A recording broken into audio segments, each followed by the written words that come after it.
عشق مصطفیٰ،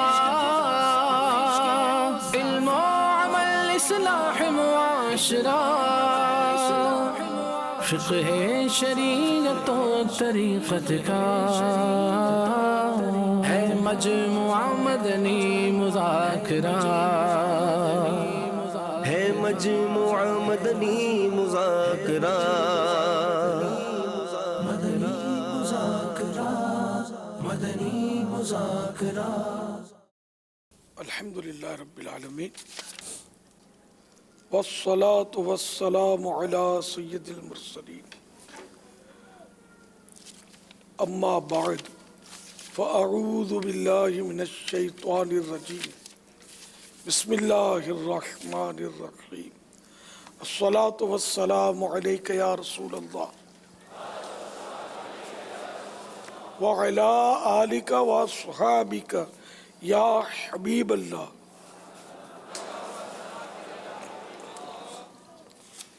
الصلاة والسلام علیک یا نبی اللہ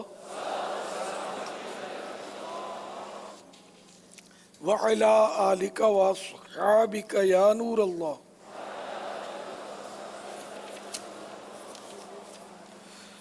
نویت سنت الاعتکاف، جب کبھی داخل مسجد ہونے کی سعادت پائیں اعتکاف کی نیت ضرور فرمائیں۔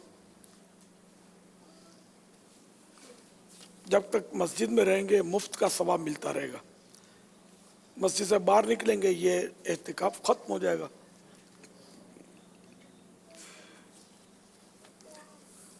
نیت اپنی مادری زبان میں بھی کہہ سکتے ہیں، اردو میں بھی کر سکتے ہیں، دل میں نیت ہونا شرط ہے کہ میں نے سنت اعتکاف کی نیت کی، یہ دل میں ہو، زبان سے بھی اسی بات کو دہرا لے تو اچھا ہے۔ یاد رکھیے مسجد میں کھانا پینا، سونا، سحری، افطار، آب زمزم شریف پینا، دم کیا ہو پانی پینا، نیاز کھانا وغیرہ اسی صورت میں جائز ہوتے ہیں جبکہ پہلے سے اعتکاف کی نیت کی ہوئی تھی۔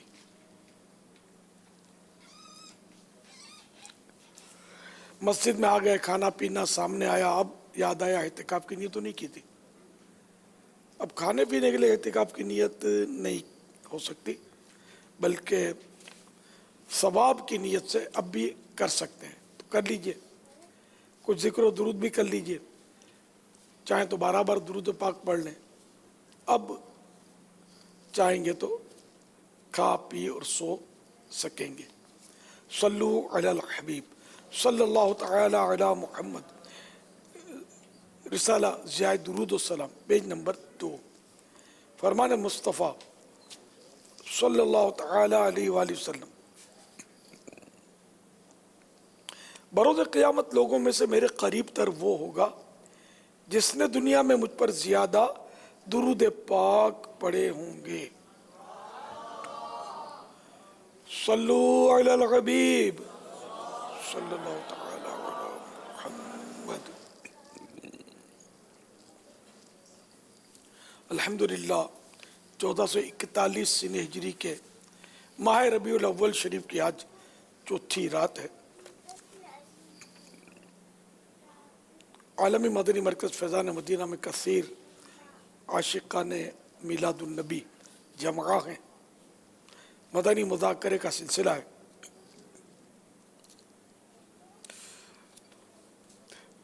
قبل اس کے کہ باقاعدہ سوال جواب شروع ہو کچھ مدنی پھول عرض کروں گا۔ اخلاق مصطفیٰ صلی اللہ تعالی علیہ وآلہ وسلم، حضرت سیدنا سعد بن ہشام رضی اللہ تعالیٰ عنہ فرماتے ہیں، میں ام المومنین حضرت سیدتنا عائشہ صدیقہ رضی اللہ تعالیٰ عنہ کی خدمت میں حاضر ہوا اور عرض کی، اے ام المومنین، مجھے رسول پاک صلی اللہ تعالیٰ علیہ وآلہ وسلم کے اخلاق کے بارے میں بتائیے۔ آپ رضی اللہ تعالی عنہ نے ارشاد فرمایا، کان خلقہ القرآن، یعنی آپ صلی اللہ تعالی علیہ وآلہ وسلم کا خلق قرآن تھا، یعنی اخلاق جو تھے وہ قرآن تھا۔ کیا تو نے اللہ کا یہ فرمان نہیں پڑھا؟ وَإِنَّكَ لَعَلَىٰ خُلُقٍ عَظِيمٍ، ترجمہ کنز ایمان، اور بے شک تمہاری خوب یعنی عادت بڑی شان کی ہے۔ میرے آقا اعلیٰ حضرت رحمت اللہ تعالی علیہ بارگاہ رسالت میں عرض کرتے ہیں،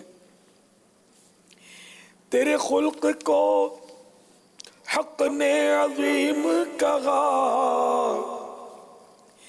تیری خلق کو حق نے جمیل کیا، کوئی تجھ سا ہوا ہے نہ ہوگا شگا، کوئی تجھ سا ہوا ہے نہ ہوگا شگا، تیرے خالق حسن و ادا کی قسم۔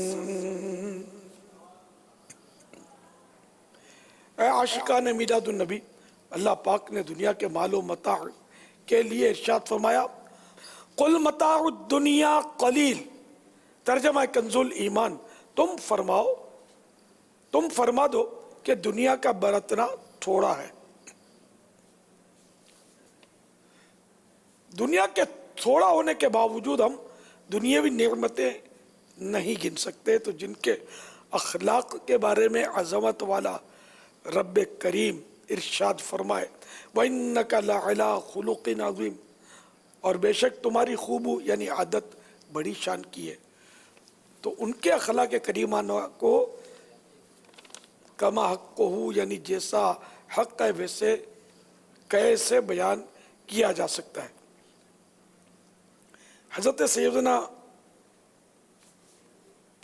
زید بن ساعنہ رضی اللہ تعالیٰ عنہ قبول اسلام سے پہلے یہودیوں کے عالم تھے، انہوں نے با اخلاق و با کردار پیکر حسن و جمال صلی اللہ تعالیٰ علیہ وآلہ وسلم سے کھجوروں کا سودا کیا۔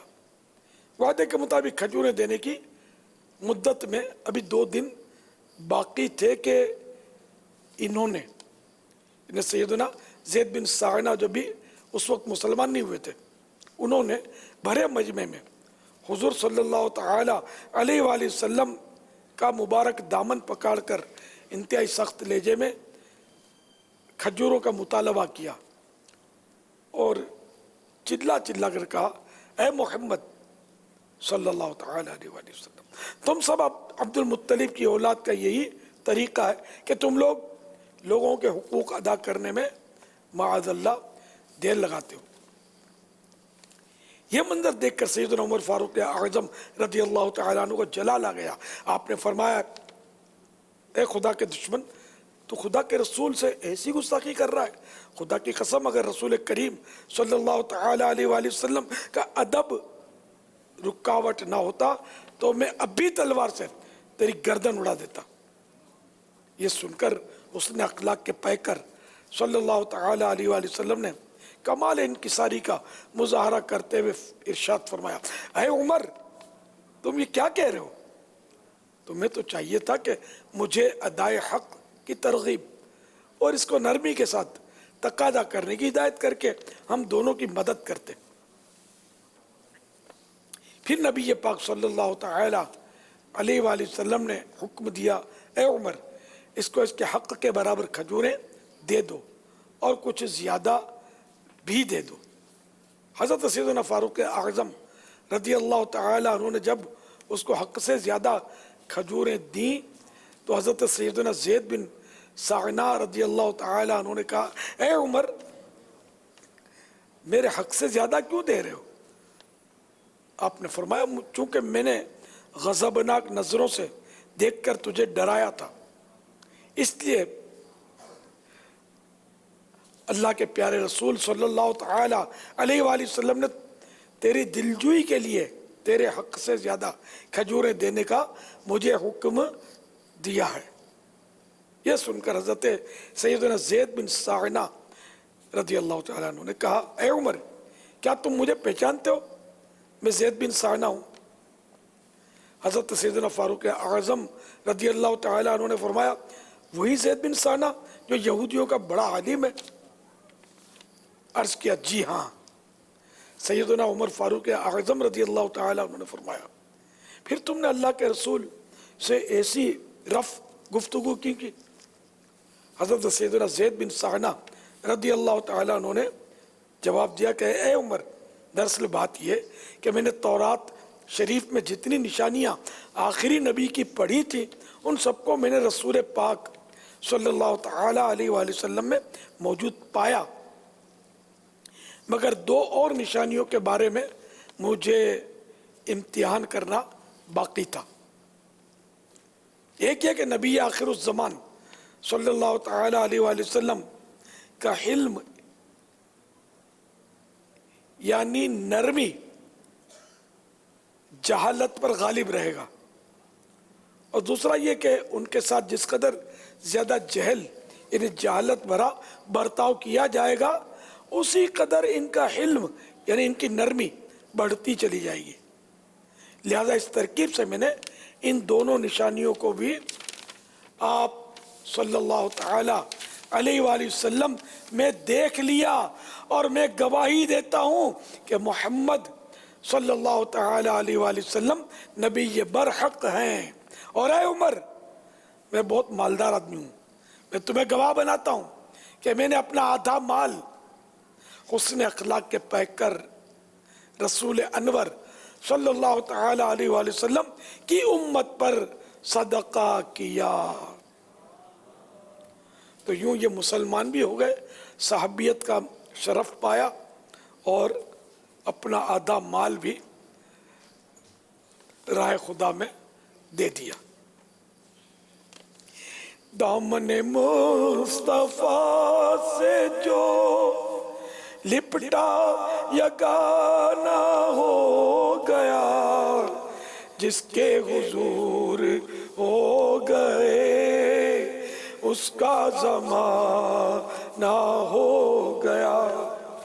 اے عاشقان میلاد النبی، آپ نے اخلاق نبوی صلی اللہ تعالی علیہ وآلہ وسلم سنے، ذرا ہم بھی اپنا جائزہ لیں کہ ہم تو بڑے عاشق رسول بنے پھرتے ہیں، اور اگر ہم سے کوئی سخت لہجے میں بات کرے یا کوئی بلا وجہ ڈانٹ ہی دے تو ہم کیسے آپے سے باہر ہو جاتے، آنکھیں دکھاتے، اور بعض اوقات نہ بولنے کا بول اور نہ کرنے کا کر جاتے ہیں، جبکہ ہمارے پیارے پیارے آقا صلی اللہ تعالی علیہ وآلہ وسلم کے کردار و اخلاق کو اپنے تو اپنے غیروں نے بھی مانا ہے، جیسے کہ مکے کے بڑے بڑے کفار بھی سرکار صلی اللہ تعالی علیہ وآلہ وسلم کو صادق و امین کہا کرتے تھے۔ صادق مانے سچا، امین مانے امانت دار۔ حضرت سیدنا عمیر بن وہب رضی اللہ تعالی عنہ بدر کے دن قید کیے گئے، آپ کے والد آپ کو چھڑانے کے لیے مدینہ منورہ آئے، مگر نور والے آقا کو دیکھ کر ایمان دے آئے۔ نور والے آقا صلی اللہ تعالی علیہ وآلہ وسلم نے احسان فرماتے ہوئے صحابی ابن صحابی حضرت سیدنا عمیر بن وہب رضی اللہ عنہ کو قید سے آزاد کر دیا۔ اس کرم کریمانہ پر آپ بھی مسلمان ہو گئے۔ تو یوں اللہ کے پیارے نبی صلی اللہ تعالی علیہ وآلہ وسلم کے حسن اخلاق کو دیکھ کر دونوں باپ بیٹے مسلمان ہو گئے اور صحابیت کی سعادت پائی۔ اور ہم لوگوں کی حالت یہ کہ شاید ہم سے کسی کا پالا پڑے تو نمازی بے نمازی بن جائے، نیکوکار شاید گناہگار بن جائے، اتنا بدزن ہم کر کے رکھتے ہیں، ہمارے اخلاق بدقسمتی سے اتنے برے ہو گئے۔ تو ہمیں حسن اخلاق کے پیکر رسولوں کے سرور مدینے کے تاجور صلی اللہ تعالی علیہ وآلہ وسلم کے پیارے پیارے اخلاق سے درس حاصل کرنا چاہیے، اپنے اخلاق درست کرنا چاہیے، اپنے اندر نرمی پیدا کرنی چاہیے۔ ایسا تجھے خالق نے درادار بنایا، یوسف کو تیرا طالب دیدار بنایا، کونین بنائے گئے سرکار کی خاطر، کونین کی خاطر تمہیں سرکار بنایا، خدام تو بندے ہیں تیرے خلق حسن نے، پیارے تجھے بدخواہ کا غمخوار بنایا۔ صلو علی الحبیب صلی اللہ تعالی علی محمد۔ نور والے آقا صلی اللہ تعالی علیہ وآلہ وسلم ایک مرتبہ سفر میں آرام فرما رہے تھے،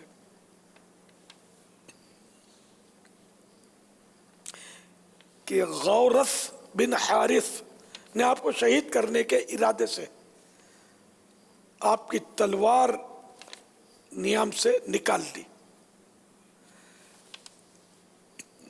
آپ صلی اللہ تعالی علیہ وآلہ وسلم نیند سے بیدار ہوئے تو غورث کہنے لگا، اے محمد صلی اللہ تعالی علیہ وآلہ وسلم، اب آپ کو مجھ سے کون بچا سکتا ہے؟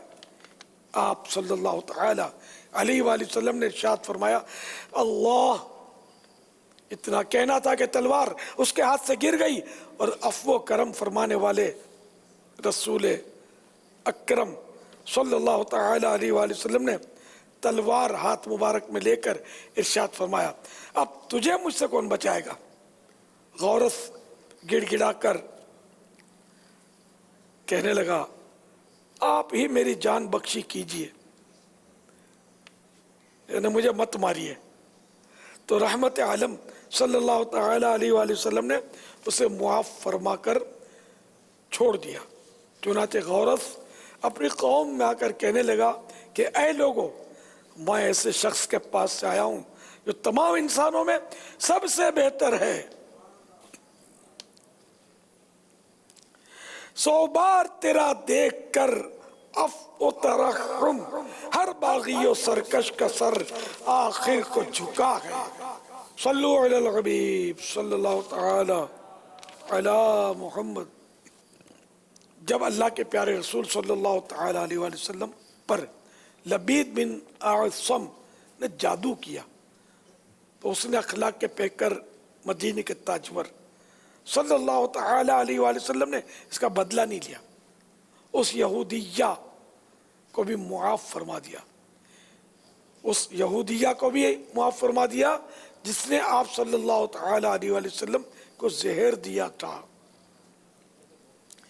سلام اس پر کہ جس نے خون کے پیاسوں کو قبائیں دی، سلام اس پر کہ جس نے گالیاں سن کر دعائیں دی۔ احترام مسلم بجا لانے کے لیے ہمیں اپنے پیارے پیارے آقا مدینے والے مصطفیٰ صلی اللہ تعالی علیہ وآلہ وسلم کو پیش نظر رکھتے ہوئے اس کی پیروی کرنی ہوگی۔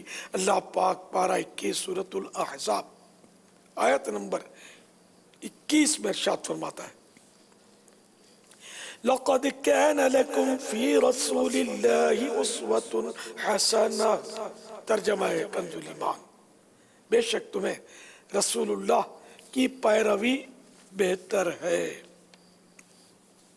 اے عاشقان میلاد النبی، نور والے آقا مکی مدنی مصطفیٰ صلی اللہ تعالی علیہ وآلہ وسلم یقیناً تمام مخلوقات میں سب سے زیادہ عزت و عظمت اور احترام والے ہیں، اور ہر حال میں آپ کا احترام کرنا ہم پر فرض اعظم ہے۔ اخلاق حسنہ کی چند جھلکیاں پیش کرنے کی کوشش کرتا ہوں جو بالخصوص احترام مسلم کے لیے ہماری رہنما ہے۔ اللہ پاک کے آخری نبی صلی اللہ تعالی علیہ وآلہ وسلم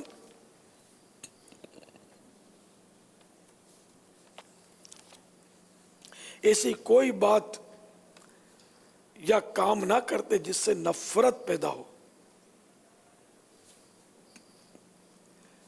لوگوں کو اللہ کے خوف کی تلقین کرتے، صحابہ کرام علیہم الرضوان کی خبر گیری فرماتے، لوگوں کو اچھی باتوں کی اچھائی بیان کرتے اور اس کی تقویت فرماتے، بری چیز کو بری بتاتے اور اس پر عمل سے روکتے، لوگوں کی اصلاح سے کبھی بھی غفلت نہ فرماتے۔ آپ صلی اللہ تعالی علیہ وآلہ وسلم اٹھتے بیٹھتے یعنی ہر وقت ذکر اللہ کرتے رہتے۔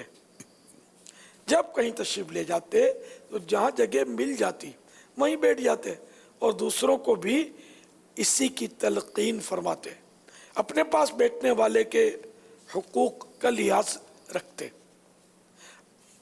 آپ صلی اللہ تعالی علیہ وآلہ وسلم کی خدمت میں حاضر رہنے والے ہر فرد کو یہی محسوس ہوتا کہ سرکار صلی اللہ تعالی علیہ وآلہ وسلم مجھے سب سے زیادہ چاہتے ہیں۔ خدمت بابرکت میں حاضر ہو کر گفتگو کرنے والے کے ساتھ اس وقت تک تشریف فرما رہتے جب تک وہ خود نہ چلا جائے۔ جب کسی سے ہاتھ ملاتے تو اپنا ہاتھ کھینچنے میں پہل نہ فرماتے، مانگنے والے کو عطا فرماتے۔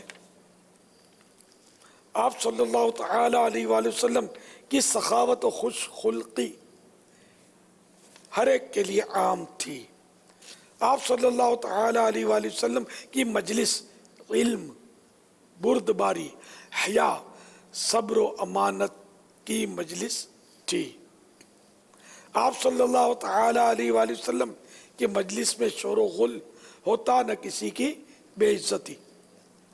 آپ صلی اللہ تعالی علیہ وآلہ وسلم کی مجلس میں اگر کسی سے کوئی بھول ہو جاتی تو اس کو شہرت نہ دی جاتی، جب کسی کی طرف متوجہ ہوتے تو مکمل توجہ فرماتے۔ آپ صلی اللہ تعالی علیہ وآلہ وسلم کسی کے چہرے پر نظریں نہ گاڑتے تھے۔ آپ صلی اللہ تعالی علیہ وآلہ وسلم کنواری لڑکی سے بھی زیادہ باحیات تھے، سلام میں پہل فرماتے، بچوں کو بھی سلام کرتے۔ جو آپ صلی اللہ تعالی علیہ وآلہ وسلم کو پکارتا جواب میں لبیک یعنی میں حاضر ہوں فرماتے، قبلے کی طرف رخ کر کے بیٹھتے، اپنی ذات کے لیے کبھی کسی سے بدلہ نہ لیتے، برائی کا بدلہ برائی سے دینے کے بجائے معاف فرما دیا کرتے۔ راہ خدا میں جہاد کے سوا کبھی کسی کو اپنے مبارک ہاتھ سے نہ مارا، نہ کسی غلام کو، نہ ہی کسی عورت یعنی زوجہ وغیرہ کو مارا۔ گفتگو میں نرمی ہوتی۔ فرمان مصطفیٰ صلی اللہ تعالی علیہ وآلہ وسلم اللہ پاک کے نزدیک بروز قیامت لوگوں میں سب سے برا وہ ہے جس کو اس کی بد کلامی یعنی بری گفتگو کی وجہ سے لوگ چھوڑ دیں۔ طبیعت میں نرمی تھی اور حشاش بشاش رہتے، کسی کو عیب نہ لگاتے، کسی کا عیب تلاش نہ کرتے۔ سادگی کا عالم یہ تھا کہ بیٹھنے کے لیے کوئی مخصوص جگہ بھی نہ رکھی تھی، کبھی کہا یعنی اتنی آواز سے ہنسنا کہ دوسرے لوگ ہوں تو سن لیں نہ لگاتے۔ صحابہ کرام علیہم الرضوان فرماتے ہیں آپ صلی اللہ تعالی علیہ وآلہ وسلم سب سے زیادہ مسکرانے والے تھے، یعنی موقع کی مناسبت سے۔ ایک صحابی فرماتے ہیں کہ میں نے رسول اللہ صلی اللہ تعالی علیہ وآلہ وسلم سے زیادہ مسکرانے والا کوئی نہیں دیکھا۔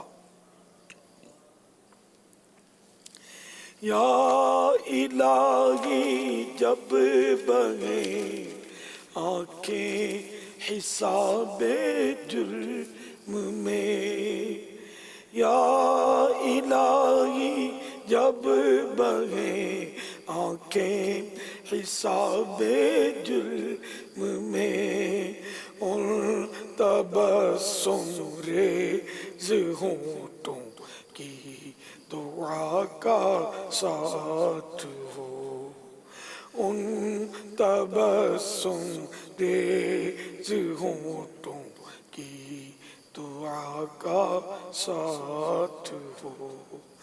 آمین۔ صلو علی الحبیب صلی اللہ تعالی علی محمد صلی اللہ علیہ وسلم۔ سوشل میڈیا سے عبد الرحمن بھائی کا سوال ہے کہ اس شعر کی وضاحت فرما دیں. پھولے نہیں سماتے ہیں عطار آج تو، دنیا میں آج آقائے عطار آ گئے. آسان اردو تو ہے یار. سوال ہے. ہاں سوال بڑا ہے سوال.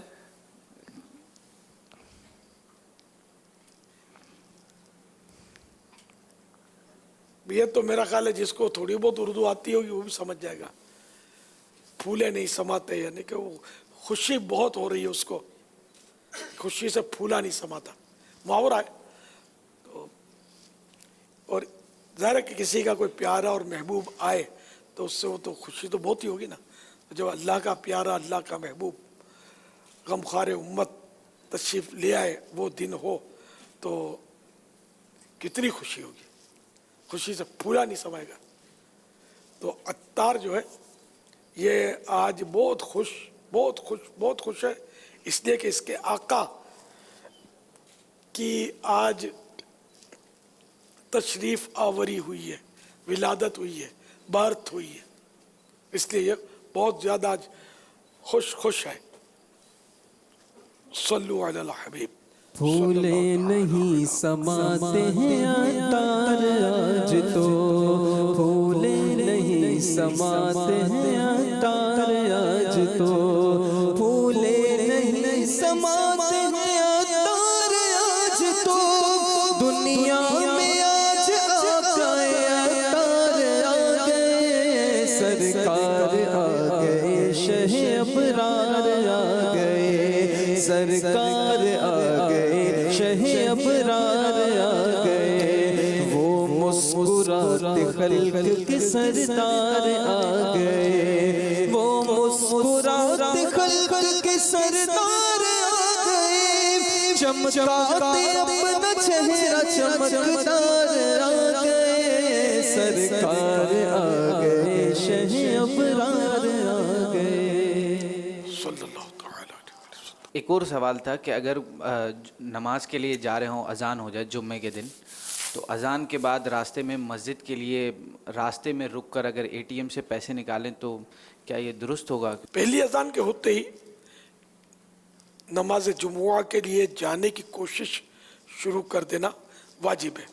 اور بیع یعنی خرید و فروخت وغیرہ ان چیزوں کا جو صحیح یعنی کوشش کے منافی یعنی خلاف ہوں چھوڑ دینا واجب ہے.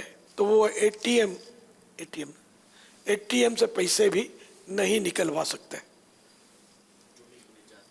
جمعے کی نماز کے لیے جاتے ہوئے، یعنی جبکہ اذان ہو چکی ہے. اذان ہو چکی. عرب شریف کے تاثرات ہیں.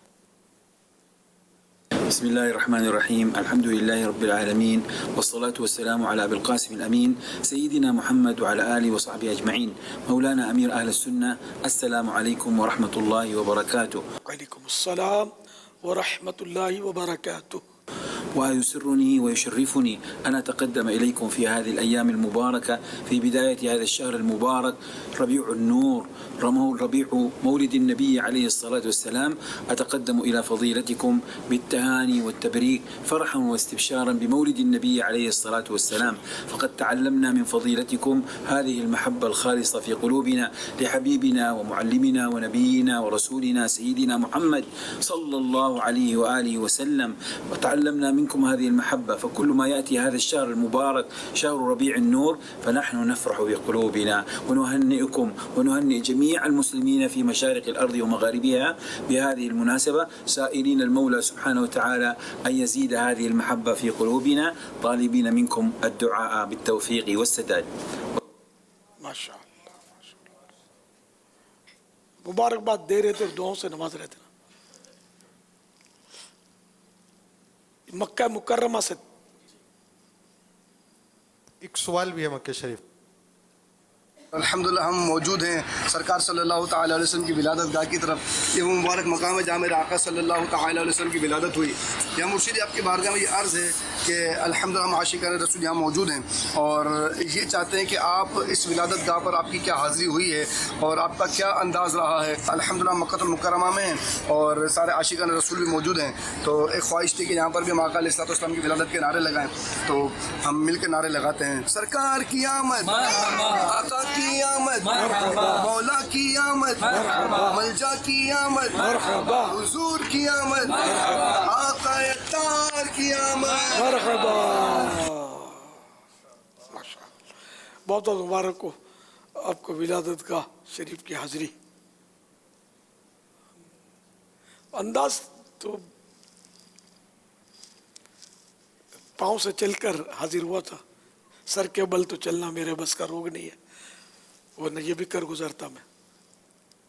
تو ایک ادب کا مقام زیارت گاہ ہے اور اس کا دیدار کرنا چاہیے, سعادت کی بات ہے. اور اس کے قرب میں دعا قبول ہوتی ہے, اس لیے کہ سرکار صلی اللہ تعالیٰ علیہ وآلہ وسلم کا جہاں جہاں تشریف لانا ثابت ہے وہ جگہ اس کو مشہد بولتے ہیں. مشہد مانے حاضر ہونے کی جگہ. تو جہاں جہاں آپ کا تشریف لانا ثابت ہے تو وہاں دعا قبول ہوتی ہے. تو یہ ولادت گاہ یہ بھی ظاہر ہے, یہاں تو سب سے پہلے تو یہیں تشریف لائے ہیں دنیا میں. تو یہ جگہ یوں قبولیت ہے, دعا کا مقام ہے. اللہ آپ سب کو اس کے برکتیں دے, ہمیں بھی اس کی بار بار زیارت نصیب کرے. صلو علی الحبیب صلی اللہ تعالی علی محمد. شریف میں کس طرح کرنا چاہیے, اور الحمدللہ امیر اہل سنت ہی کے دیے ہوئے ذہن کے مطابق الحمدللہ یہ جو بھی چراغاں ہم یہاں پہ کرتے ہیں الحمدللہ اس کا بل پے کرتے ہیں. اور الحمدللہ ہم نے امیر اہل سنت کے ہی جو فرمودات ہیں انہی کو مد نظر رکھتے ہوئے پہلے ہم سینٹر میں چراغاں کے اہتمام بھی کرتے تھے سڑک بلاک کر کے. الحمدللہ کئی سال ہو گئے جب سے ہم نے یہ بات امیر اہل سنت سے سنی ہے, جب سے ہم نے سینٹر میں سجاوٹ کرنا ختم کر دیا. جیسے باپا نے ہمیں ذہن دیا کہ نا یہ جو ساؤنڈ ہے آپ اتنا تیز آواز میں نہ چلائیں کہ کسی کو نا اس سے حد تلفی ہو اور اس کی تکلیف پہنچے. تو الحمدللہ اس طریقے سے اب ہم ساؤنڈ نہیں چلاتے اور ہم بہت اس میں احتیاط کرتے ہیں اور بہت سلو آواز بھی رکھتے ہیں. اور اس میں الحمدللہ ایسی نعتیں چلاتے ہیں کہ جو اس موقع کی مناسبت سے ہوں اور ذکر والی نہ ہو. میں امیر علیہ سنت کی بارگاہ میں میرا ایک چھوٹا سا ایک سوال ہے کہ وہ ہمیں ارشاد فرمائیں کہ ہم اس ایک جو ہمیں پریشانی ہے اس کے لیے ہم کیا کریں کہ ہم یہ سجاوٹ جب کرتے ہیں یہاں پہ تو ہزاروں خواتین یہاں پہ اور دیگر علاقوں سے یہاں پہ تشریف لاتی ہیں. اب وہ جو ہے نا ایک بڑا بے پردگی کا معاملہ ہو جاتا ہے. تو اس عمل سے بچنے کے لیے ہمیں ایز اے انتظامیہ ہمیں یہاں پہ کیا ایسے ہے نا کام کرنے چاہیے کہ جس کی وجہ سے ہم ان کو آنے سے روک سکیں. سجاوٹ جشن ولادت کی خوشی میں کرنی چاہیے, لیکن وہی ہے کہ شریعت کا دامن ہر جگہ تھام کر ہی رکھنا ہے.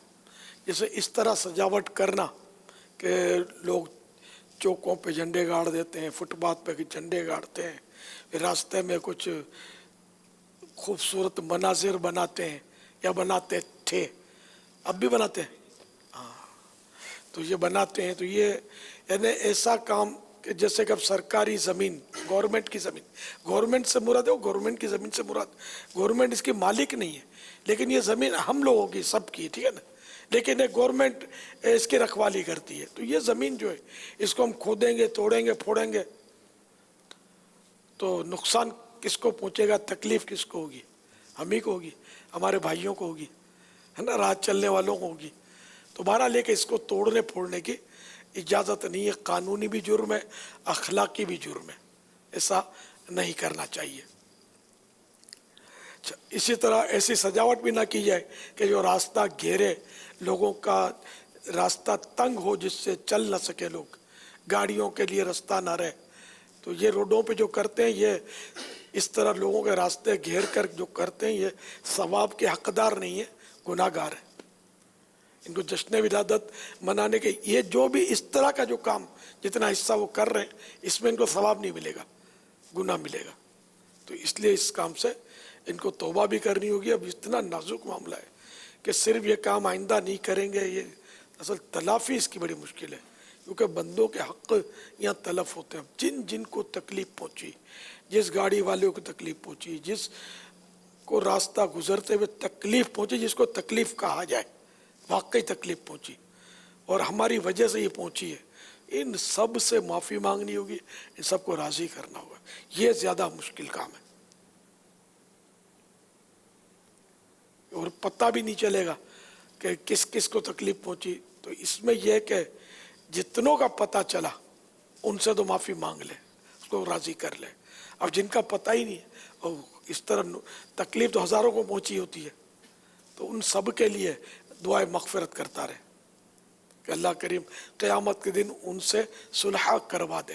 تو سچی نیت ہوگی، دل میں شرمندگی ہوگی، تو یہ اللہ کریم اس کی رحمت بہت بڑی ہے کہ وہ صلح کروا دے گا. ورنہ یہ جو بھی اس طرح ضد کرتے ہیں روڈوں پہ اور یہ کر رہے ہیں نا، یا کان پھاڑ آواز سے ہی جو کلام چلا رہے ہوتے ہیں اور جس سے بیچارے جو گھر میں سوئے ہیں وہ سو نہیں سکتے، مریض پریشان ہوتے ہیں. اور بعض لوگ پھر یہ بولیں گے یار کسی کو تکلیف نہیں ہوتی، سارے محلے والے تو مل کے کرتے ہیں. ارے بھائی ان 92 سال کی بڑھیا بھی کیا آپ کے ساتھ ہے، جس کو ویسے ہی بیچاری کو نیند نہیں آتی بڑھاپے کی وجہ سے، پھر اس کے کان میں یہ زوردار آوازیں، اس کی تکلیف. جو مطلب دودھ پیتا بچہ کیا وہ بھی شامل ہے آپ کے سجاوٹوں میں، اور یہ زور زور سے یہ جو ساؤنڈ آپ چلاتے ہیں اس میں، تو آپ محلے والے کیا ساتھ ہیں آپ کے، کون ساتھ ہے؟ تو اگر کوئی ہے بھی نوجوان اس گھر کا ساتھ، تو وہ بھی اگر اپنی بوڑھی دادی کو تکلیف پہنچا رہا ہے، یہ بھی گناہ گار ہے، غلط کام کر رہی ہے، جبکہ متحقق ہو کہ وہ تکلیف پہنچ رہی ہے. تو اس لیے بہرحال یہ کہ سارا محلہ شامل ہو بھی جائے نا، تب بھی اس کی اجازت نہیں دی جائے گی کہ کوئی ہو سکتا ہے ایک آدھ ایسا ہو جو اس میں آپ کے ساتھ شامل ہو، اور ایک آدھ نہیں، اس میں عورتیں شامل نہیں ہوتی گھر کی، جو بھی یہ محلے میں سجاوٹیں ہوتی ہیں نا، یہ بیچاریاں ان کو گھروں میں تکلیف. پھر جو نوکریاں کرتے ہیں صبح اور یہ آدھی رات تک آپ چلاتے رہتے ہیں. اب آپ کو یوں ہوتا ہے کہ ہم مدھم چلا رہے ہیں، میں صحیح بولتا ہوں، مدھم چلانے میں بھی رسک فیکٹر موجود ہوتا ہے. کہ رات کے سناٹے میں مدھم آواز، جس کو آپ مدھم سمجھتے ہیں نا، وہ سونے والے کو مطلب جمتا نہیں ہے. نیچے نیچے کے گھر ہوتے ہیں بیچاروں کے، مطلب یہ غریبوں کے علاقوں میں خاص کر، تو وہاں مطلب یہ ہے کہ ان کو تکلیف ہی ہوگی. تو ایک تو یہ کہ جب تک چہل پہل رہتی ہے، لوگوں کی چہل پہل رہتی ہے، تب تک یہ لائٹنگ ہو، بعد میں اس کو بند کر دیا جائے. کیونکہ اب خالی خالی کوئی بھی نہیں ہے دیکھنے والا، سناٹے، اور یہ بتیاں جل رہی ہیں، بجلی کا بل، پیسے اس کے ظاہر خرچ ہو رہے ہیں. پھر ہمارے اس یعنی کہ وجہ سے اور بھی مسائل کھڑے ہوتے ہیں، زیادہ بجلی کا بے جا استعمال، آخرت کا بھی نقصان. تو اس کو بند کر دیا جائے. اسی طرح آپ جو مدھم آواز میں نعت شریف چلا رہے نا، وہ تو میرا خیال ہے وہ عشاء کے بعد تھوڑی دیر تک چلانا سمجھ میں آتا ہے. باقی جب یہ لوگوں کے سونے کا ٹائم ہوتا ہے نا، تو وہ مدھم جس کو آپ کہتے ہیں نا، اگر وہ واقعی مدھم ہے تب بھی اس کو بند کرنا ہی سمجھ میں آتا ہے کہ لوگوں کو تکلیف ہوتی ہوگی اس سے. کیونکہ یہ جو اسپیکر بولتے ہیں، کیا بولتے ہیں اس کو، بونگڑا، یہ بڑا سا بونگڑا جو نہیں، یہ اوپر ہوتا ہے، نیچے نہیں ہوتا. تو جس کے گھر کے رخ پہ ہوگا نا، وہ بیچارہ وہ اس کے سونے پر پابندی لگ جائے گی، سو نہیں پائے گا. بعض حساس ہوتے ہیں جن کو نیند نہیں آتی، معمولی سی وہ ہلکی سی آہٹ ہوتی ہے آنکھ کھل جاتی ہے. بعضوں کی نیند پکی ہوتی ہے، ان کی آنکھ نہیں کھلتی. لیکن یہ ساری اب ہم وہ تحقیقات اور ٹیسٹ وغیرہ یہ سب تو ہم کرنے سے رہے. تو اس لیے ہم کو وہ کرنا چاہیے کہ جس میں کسی کو تکلیف پہنچنے کا شبہ بھی نہ رہے. یہ سجاوٹ اس طرح کرے کسی کو تکلیف نہ ہو، بس آپ کے گھر والوں کو بھی تکلیف نہ ہو. بعض یہ نوجوان ہوتے ہو مطلب اڑاؤڑی والے، ان کے گھر والوں کی تکلیف کو بھی ان کو کوئی احساس نہیں ہوتا. ایک بھائی تو یہ اڑاؤڑی کر رہا ہے، وہ زور زور سے بجا رہا، ہٹا ہم کسی سے نہیں ڈرتا ہے وغیرہ. دوسرا بھائی سیریس ہے بیچارہ، وہ صبح سویرے مطلب اس کو کام دھندے پر جانا ہوتا ہے، یا اس کی کوئی تعلیم کے مسائل ہیں، اس کو پڑھنا پڑھانا ہوتا ہے، جو بھی کرنا ہوتا ہے، اس کے لیے مطلب درد سر یہ بھائی بنا ہوا ہوتا ہے. ماں باپ کے لیے الگ وہ درد سر بنا ہوتا ہے. کہلاتا عاشق رسول ہے. اب اس طرح کتنا بڑا نقصان ہوتا ہوگا جو یعنی کہ واقعی جو عاشقان رسول ہیں اور دین کی خدمت کرتے ہیں، نیکی کی دعوت دیتے ہیں، ان پر کتنا بدنامی یا داغ آتا ہوگا.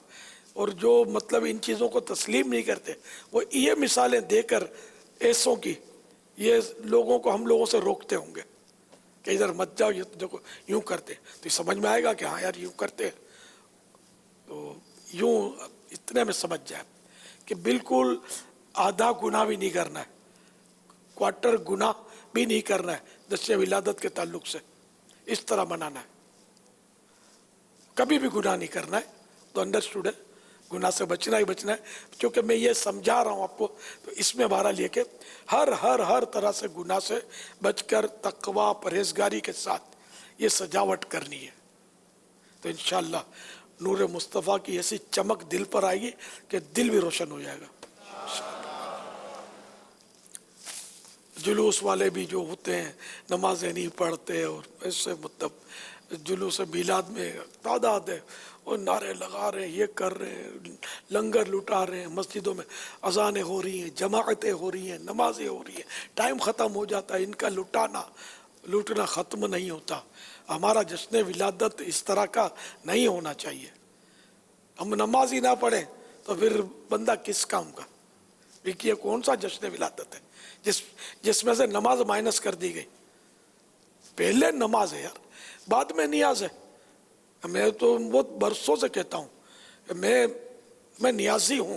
نیاز کے تعلق ہے، نیاز کو تسلیم کرتا ہوں کھانے کھلانے کو.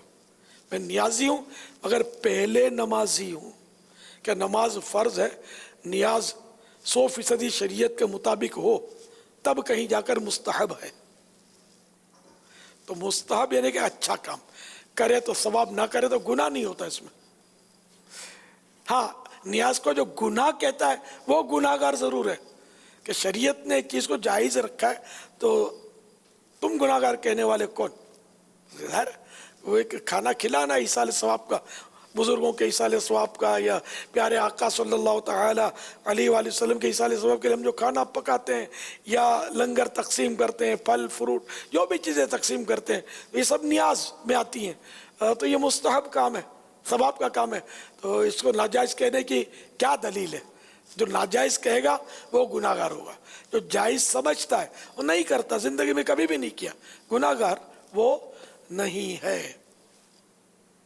تو نیاز بھی جاری رکھنی ہے، لیکن اس میں کوئی شریعت کی پابندی. نماز کا ٹائم آ گیا، سارے کام خلاص، نماز کے لیے چلو، با جماعت نماز پڑھنی ہے. صلو علی الحبیب صلی اللہ تعالی علی محمد. اچھا وہ عورتوں کی جو ریل پیل ہوتی ہے، تو یہ تو اب ان کو تو انتظامیہ کیا روکے گی؟ انتظامیہ سے مراد وہی جو جشن ولادت منانے والی انتظامیہ، یہ نہیں روکے تو اچھا ہے، اور کوئی مسئلے کھڑے ہو جائیں گے.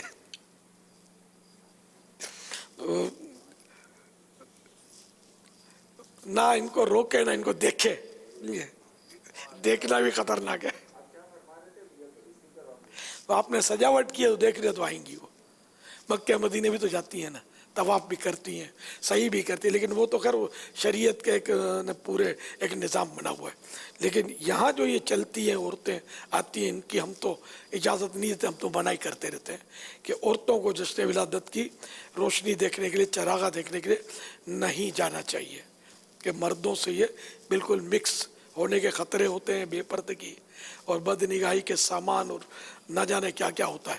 تو اس لیے وہ عورتیں مہربانی کر کے جو اسلامی بہنیں ہیں، اور ساری عورتیں جو ہیں مسلمانوں کی سب اسلامی بہنیں بن جائیں، اور یہ چراغاں وغیرہ دیکھنے کے لیے نہ نکلیں، جلوس میلاد میں بھی نہ جائیں، اپنے گھر پہ جشن ولادت منائیں 4 دیواری کے اندر.